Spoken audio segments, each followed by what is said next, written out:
In this section, we will explore the reasons why quality management system is essential. We will understand the structure of a typical organization, discuss the challenges that organizations face as they grow in size, define balanced objectives, establish the necessity of processes to achieve these objectives, explain the mechanisms of managing processes, and highlight the benefits of implementing quality management system in any organization. Let us now understand the activities of a typical organization. Largely, the activities of a typical organization revolve around customers from start to finish. That means they start from customer and they end with customer. The design and engineering team collects customer requirements and transform them into product and services. The manufacturing team or service team consistently produces the products or provides services, while the shipping team ensures the timely customer delivery. Finally, the service team ensures that the products serve their intended purpose by providing adequate education, maintenance, and troubleshooting support. Business transactions and support services enable these teams to create value effectively. So, these teams constitute various functions in a typical organization. As an organization expands, it encounters three main types of challenges that highlight the importance of management systems, including our quality management system or ISO 9001. These challenges are of three types.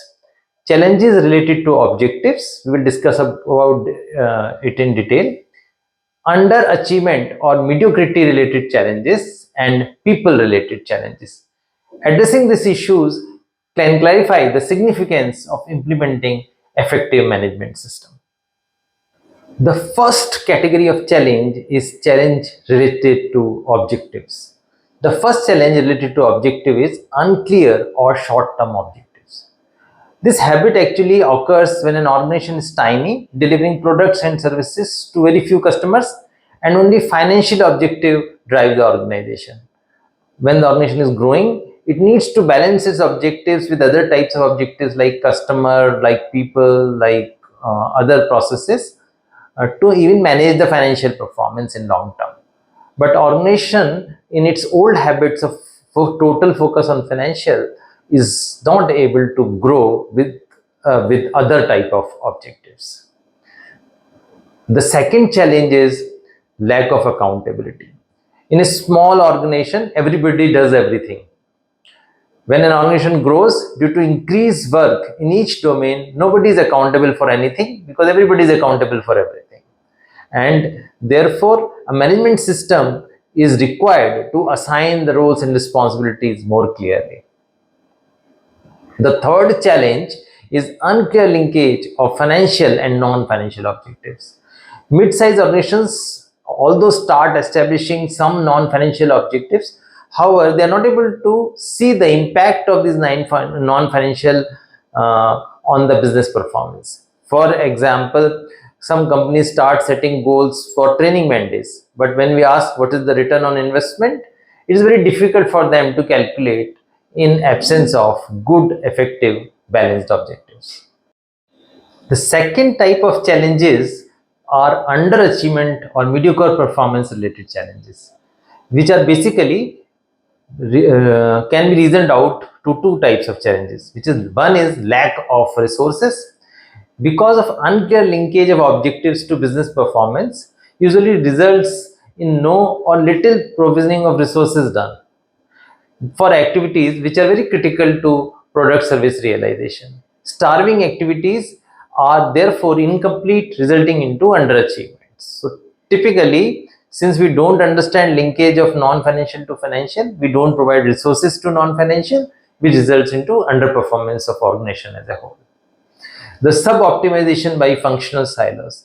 As organization grows and the number of employees at workstation increase, these workstations can become isolated silos without any effective management system to integrate them, and therefore underperformance happens. So each function works in isolation, not as a synchronous system if we do not implement any management system.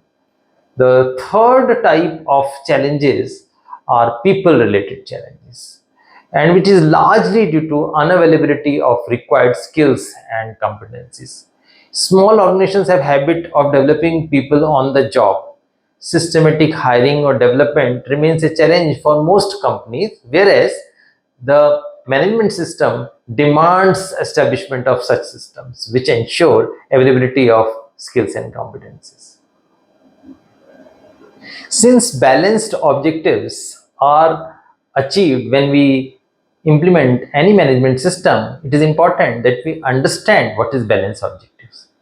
It is essential to establish balanced objectives to guarantee both current and future business performance. Some actions may not yield immediate results, but are necessary for long-term success of the organization. We should begin these initiatives now to ensure the timely delivery of these actions 2 years or maybe 1 year and 1.5 years from now. For example, this include a new product development, and your new product development cycle is 2 years, or building some core competencies in the organization which takes time to hone or to develop in the right way. Robert Kaplan developed a framework for setting objectives that ensure a unique balance between short-term and long-term objectives. This means that if we set strategically aligned objectives of 4 types, namely financial, customer, process, and people, we can't go wrong in setting the balance of objectives. Some examples. For example, financial performance is measured in terms of revenue or profits or market share, maybe working capital, return on capital employed, or any other relevant financial ratios for the company. Customer performance can be measured in terms of customer satisfaction index or net promoter score or percent repeat business or percent referral business, and many other such parameters which clearly indicate customer is happy. Third is process performance. Process performance, it will be wise if we understand leading and lagging indicators separately for the process performance.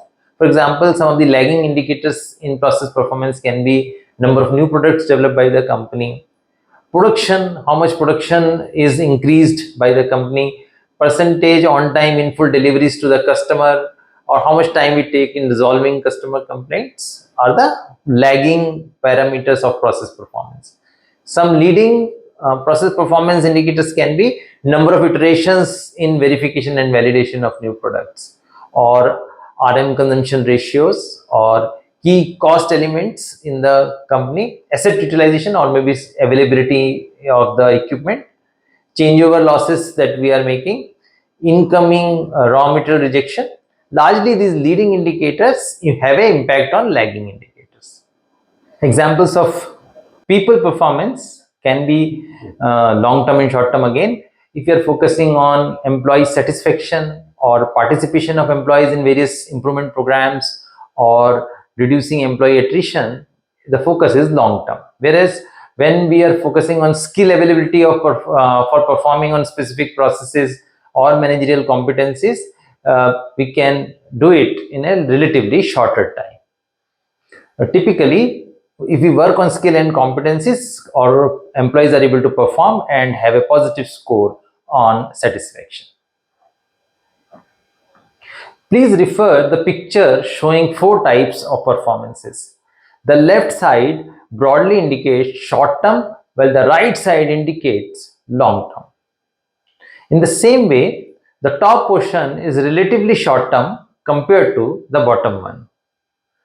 Focusing only on financial performance will be termed as most short-term thinking, whereas focusing only on people satisfaction and motivation is most long-term thinking.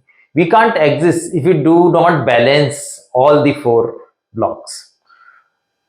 Too much short-term thinking will show negative impacts in long term, whereas too much long-term thinking will show adverse impact immediately. Therefore, we will see typically people focus on short term because they exist in present, but they don't think about future.